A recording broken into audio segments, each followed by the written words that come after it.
ভারতের প্রধানমন্ত্রী পণ্ডিত জওয়াহরলাল নেহেরু রাঁচি পাগলাগারদে গিয়েছেন, মেন্টাল হসপিটাল।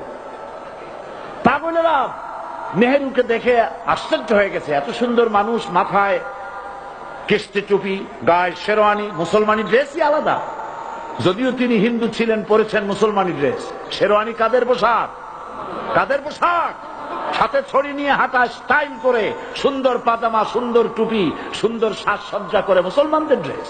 এই ড্রেস পরে তিনি গিয়েছেন, সবসময় যে ড্রেস তিনি পরতেন। পাগলেরা জিজ্ঞেস করছে, তুমি কে গো?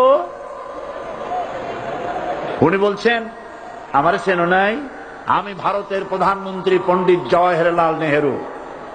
পাগলেরা বলছে, ও সেই কথা। আমরাও যখন এই হসপিটালে আসছিলাম, এই তোমার মতো লম্বা লম্বা কথা আমরাও বলছি। থাকো আমাদের সাথে কিছুদিন, তোমার মাথাও ঠান্ডা হয়ে যাবে। ক্ষমতায় যারা থাকে, ক্ষমতার মোহে চতুর্দিকে অন্ধকার দেখে, মনে করে আমার পতন আর হবে না।